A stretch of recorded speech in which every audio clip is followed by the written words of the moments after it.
एक माँ अपने बच्चों के लिए क्या कुछ नहीं करती। लेकिन ये कहानी है एक ऐसी माँ की जो हर रोज अपनी बेटी को एक रहस्यमयी दवाई देती थी। आखिर क्या है इस गोली का राज? फिल्म की शुरुआत होती है एक हॉस्पिटल की ऑपरेशन थिएटर से, जहाँ कुछ डॉक्टर्स समय से पहले जन्मे एक नवजात शिशु को बचाने की कोशिश में जुटे थे। कुछ देर बाद बच्चे की माँ डायन शर्मन को बच्चे की हालत देखने के लिए बुलाया जाता है। वो ये जानना चाहती थी कि क्या उसका बच्चा ठीक हो जाएगा। सीन बदलता है और हम देखते हैं क्लोई नाम की एक लड़की को। उसे अस्थमा, डायबिटीज, पैरालिसिस के साथ साथ 5 और तरह की गंभीर बीमारियां थी। घर पर कई सारी दवाइयां लेना और रेगुलरली अपने ब्लड शुगर लेवल को चेक करना उसके रोजमर्रा के कामों में आता था। क्लोई एक बहुत ही होशियार लड़की है जो अपने शहर की जानी मानी यूनिवर्सिटी से आगे की पढ़ाई करना चाहती है। उसने यूनिवर्सिटी में दाखिले के लिए फॉर्म भी भर दिया था। जब भी घर पर कोई लेटर आता वो बहुत उत्सुक हो जाती, ये सोचकर कि शायद वो यूनिवर्सिटी की तरफ से होगा। लेकिन अफसोस, यूनिवर्सिटी से कोई लेटर आया ही नहीं। क्लोई एक बहुत ही जिज्ञासु लड़की है जिसे नए नए एक्सपेरिमेंट्स करना बहुत अच्छा लगता है। वो इंटरनेट से सीख कर घर पर अजीबोगरीब चीजें बनाती रहती है।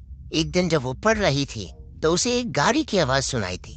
उसे लगा कि ये सामान पहुंचाने वाली गाड़ी है, लेकिन जब उसने बाहर झांक कर देखा तो पता चला कि उसकी माँ बाजार से कुछ सामान लेकर घर वापस लौटी थी। उसकी माँ फोन पर किसी से बात कर रही थी।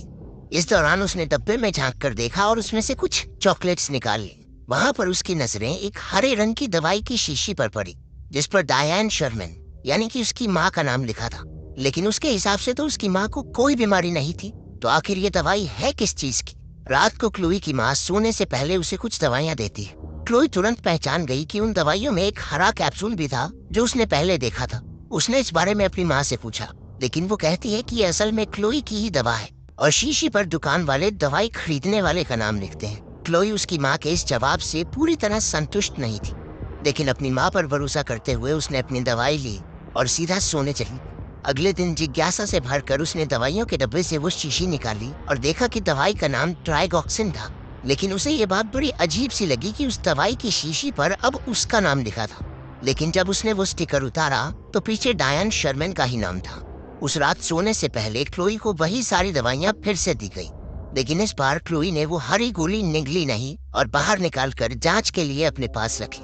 उसकी माँ के सोने के बाद क्लोई जल्दी से नीचे गई और अपने कंप्यूटर में ट्राइगॉक्सिन के बारे में जानकारी ढूंढने लगी। हालांकि उसे कुछ पता नहीं लग पाया क्योंकि इंटरनेट में कुछ प्रॉब्लम थी। कंप्यूटर चलाते वक्त उसे ये एहसास नहीं हुआ कि कोई कमरे के कोने से उसे देख रहा था। जब उसके पास कोई और तरीका नहीं बचता तो क्लोई अनजान लोगों को फोन करके उन्हें कहती है कि इंटरनेट से देखकर उसे ट्राइगॉक्सिन के बारे में बताएं। पता चलता है कि ट्राइगॉक्सिन दिल की दवाई है, लेकिन अजीब बात यह थी कि ट्राइगॉक्सिन असल में एक लाल कैप्सूल है। उसे शक हो गया कि उसकी माँ उससे कुछ तो छुपा रही है। क्लोई के मन में अब भी बहुत सारे सवाल थे। घर से बाहर निकलने के लिए उसने अपनी माँ से फिल्म देखने के बारे में पूछा। जब वो सिनेमा हॉल में थी तो क्लोई ने डायन से पूछा कि उसे टॉयलेट जाना है। वो थिएटर से निकलकर पास की दवाइयों की दुकान पर पहुंची। वो केमिस्ट से अपनी माँ द्वारा दी गई हरी दवाई के बारे में पूछती है। वो जानना चाहती थी कि आखिर ये दवाई है किस लिए। केमिस्ट ने जब वो कैप्सूल देखा तो कुछ समझ नहीं पाई, क्योंकि वो दवाई असल में ट्राइगॉक्सिन थी ही नहीं, बल्कि वो राइडोकेन नाम की एक दवाई थी जो आमतौर पर कुत्तों के लिए इस्तेमाल की जाती है। ये सुनकर क्लोई हैरान रह गई। उसने केमिस्ट से पूछा कि अगर इंसान ये दवाई लेंगे तो क्या होगा। केमिस्ट ने जवाब दिया कि अगर कोई इंसान ये दवाई लेगा तो वो आधे या पूरे शरीर से पैरालाइज हो सकता है। डायन क्लोई को ढूंढते हुए भागती हुई उस स्टोर में आई और बेहोशी की दवा का एक इंजेक्शन क्लोई की टांग में लगा दिया।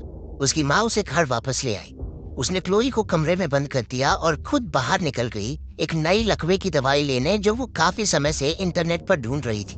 क्लोई ने उठने पर महसूस किया कि उसकी माँ ने उसे कमरे में बंद कर दिया था। क्लोई ने दरवाजे का ताला खोलने की कोशिश की, लेकिन उसकी माँ ने इस सब का अंदाजा पहले ही लगा लिया था और वो दरवाजे को एक लकड़ी से इस तरह बंद करके गई थी कि अगर वो लॉक खोल भी ले तो दरवाजा नहीं खुलेगा। पर क्लोई ने भी हार नहीं मानी। उसे साइंस का इस्तेमाल करके शीशे को तोड़ना आता था। वो अपने साथ एक कंबल, सोडर और मुंह में पानी लेकर निकल पड़ी। वो अपने कमरे की खिड़की से बाहर निकलकर जैसे तैसे रेंगती हुई दूसरे कमरे तक पहुंची। सोडर की गर्मी और पानी का इस्तेमाल करके उसने कांच को तोड़ दिया और कंबल को खिड़की पर डालकर आगे बढ़ी ताकि टूटे हुए कांच से अपने शरीर को बचा सके। खिड़की से अंदर आते ही उसकी सांस फूलना शुरू हो गई। वो अपना अस्थमा का पंप अपने साथ लाना भूल गई थी। क्लोई फिर भी जैसे तैसे रेंगते हुए अपने कमरे में पहुंची और अपना अस्थमा वाला पंप वो फौरन अपनी व्हील चेयर में बैठकर घर से बाहर निकलने के लिए चली, लेकिन उसकी माँ ने लिफ्ट को भी तोड़ दिया था। उसने बड़ी मुश्किल से अपनी व्हील चेयर को नीचे गिरा दिया और सीढ़ियों पर रेंग कर जाना शुरू किया, लेकिन अचानक वो फिसल कर सीढ़ियों से लुढ़क गई। वो धम से जमीन पर गिरी। उसने महसूस किया कि वो अपने पैर का अंगूठा हिला पा रही थी, क्योंकि काफी समय से उसने अपनी माँ की दी हुई दवाई नहीं ली थी। उसे यकीन होने लगा था कि उसकी माँ ही उसकी इस हालत की जिम्मेदार है। क्लोई फौरन अपनी व्हील चेयर में बैठकर घर से बाहर शहर की ओर जाने वाली सड़क पर चली। तभी उसे एक गाड़ी के आने की आवाज सुनाई देती है। क्लोई को डर था कि ये उसकी माँ की गाड़ी होगी, इसलिए वो तुरंत झाड़ियों के पीछे छुप गई। पता चला कि वो गाड़ी डाकिया की थी, जो उनके घर एक चिट्ठी देने आया था। क्लोई अचानक से सड़क पर आई, जहाँ उसकी गाड़ी से टक्कर होते होते बची। पोस्टमैन भागकर गाड़ी से बाहर आया और उसने क्लोई से पूछा कि वो ठीक तो है। क्लोई ने सिर्फ इतना कहा कि मेरी मदद करो। जब डाकिया उसकी मदद कर रहा था, तब अचानक से उसकी माँ की गाड़ी उनके पास से गुजरी और उसने उन्हें देख लिया। डायन तुरंत पोस्टमैन के पास जाकर पूछने लगी कि क्लोई को क्या हुआ। वो अपनी बेटी को घर वापस ले जाना चाहती थी, लेकिन डाकिया उसे रोक देता है। वो कहता है कि क्लोई घर नहीं, पुलिस स्टेशन जाना चाहती है। डायन उसे धमकी देती है कि वो क्लोई का अपहरण करने के जुर्म में उसे पुलिस के हवाले कर देगी, लेकिन वहाँ पर फोन का सिग्नल ही नहीं था, तो डायन की सारी कोशिशें बेकार हो गई। वो ना चाहते हुए भी पोस्टमैन को क्लोई को अपने साथ ले जाने देती है, लेकिन इस शर्त पर कि वो भी साथ चलेगी। जब वो क्लोई को गाड़ी में बैठा रहा था, तो डायन ने पीछे से आकर उसकी गर्दन में बेहोशी का इंजेक्शन घूंप दिया। उसने क्लोई के साथ भी यही किया। जब वो जागी तो उसने अपने आप को घर के तहखाने में बंद पाया। उसे वहाँ एक काला पदार्थ दिखा, जो शायद उसकी माँ ने उसे पैरालाइज करने के लिए बनाया था। क्लोई वहाँ से बाहर नहीं निकल सकती थी, क्योंकि डायन ने उसकी व्हील चेयर को जंजीर से बांध दिया था। क्लोई को वहाँ कुछ कागज दिखाई दिए। पता चलता है कि यूनिवर्सिटी से उसके एडमिशन के बारे में कई सारे खत आए थे, लेकिन उसकी माँ ने उन सबको उससे छिपाया। वो बहुत निराश हो गई। उसके सामने उसके बचपन की कई तस्वीरें आई, जिनमें वो बिल्कुल तंदुरुस्त थी। उसके पैर बिल्कुल ठीक थे, वो चल सकती थी। इससे भी ज्यादा चौंका देने वाला कागज उसके हाथ लगा, जिसमें एक बच्ची के मरने की जानकारी थी। बच्ची का नाम क्लोई था, जिसकी मौत जन्म के 2 घंटे बाद ही हुई। वहाँ एक अखबार भी था, जिसमें क्लोई की मौत के दिन ही उस अस्पताल से किसी बच्चे को चुराने की खबर लिखी थी। ये पढ़कर क्लोई को बहुत बड़ा झटका लगा। वो समझ गई थी कि वो डायन की असली बेटी नहीं है, वो तो वो बच्ची है जिसे डायन ने उसके माँ बाप से चुरा लिया था। फिर दिखाया जाता है कि डायन के बच्चे को डॉक्टर्स बचा नहीं पाए थे, और इस वजह से डायन इतनी परेशान हो गई कि उसने अस्पताल से किसी और का बच्चा चुरा लिया। क्लोई ये सब पढ़ ही रही थी कि डायन तहखाने में आ गई। क्लोई ने उससे कहा कि वो उसकी असलियत जान चुकी है। वो जानती है कि डायन उसकी माँ नहीं है, और उसी ने उसे दवाइयाँ खिला खिलाकर बीमार और अपाहिज बना रखा है। डायन कहती है कि उसने ये सब इसलिए किया क्योंकि उसे क्लोई से प्यार है। वो क्लोई की दवाइयाँ फेंक कर उसे सब कुछ भूल कर पहले जैसा हो जाने को कहती है। क्लोई अब भी डरी हुई थी। उसे अपनी माँ की बातों पर विश्वास नहीं था, लेकिन अब डायन के धैर्य की सीमा पार हो गई। उसने एक इंजेक्शन में वो काला पदार्थ भर लिया। क्लोई बुरी तरह से डर गई और जल्दी से एक अलमारी के पीछे छिपकर उसने दरवाजा बंद कर दिया। उसे वहाँ एक जहर की शीशी मिली। जैसे ही उसकी माँ ने दरवाजा खोला, क्लोई ने पूरी जहर की शीशी पी ली। डायन अपनी बेटी को मरता देख जोर जोर से रोने लगी। क्लोई को तुरंत अस्पताल ले जाया गया। डॉक्टर्स बड़ी मुश्किल से उसे बचाने में कामयाब रहे, लेकिन अभी कुछ समय तक उसे हिलने जुलने और बात करने में काफी मुश्किल होने वाली थी। क्लोई ने अपनी माँ को कमरे की खिड़की से उसकी तरफ घूरते हुए देखा। वो तुरंत नर्स को हेल्प बटन दबाकर अपनी मदद के लिए बुलाती है। वो कुछ बोल नहीं पा रही थी, इसलिए उसने नर्स को आंख से इशारा किया। नर्स ने उसे एक कागज और क्रायन दिया ताकि वो लिख कर अपनी बात बता सके। जब क्लोई कुछ लिख रही थी, तभी अचानक से इमरजेंसी अलार्म बजने लगा। पता चलता है कि ये अलार्म असल में डायन ने नर्स का ध्यान भटकाने के लिए बजाया था। कुछ समय बाद डायन क्लोई के कमरे में दाखिल हुई और जल्दी से सभी उपकरणों को हटाकर उसे बाहर ले गई। जब नर्स क्लोई के कमरे में वापस आई तो उसने देखा कि वो वहाँ नहीं थी। नर्स ने क्लोई का लिखा हुआ कागज देखा, जिस पर उसने लिखा था मॉम। नर्स ने जल्दी से अस्पताल की सिक्योरिटी को सूचना देकर क्लोई को ढूंढने के लिए कहा।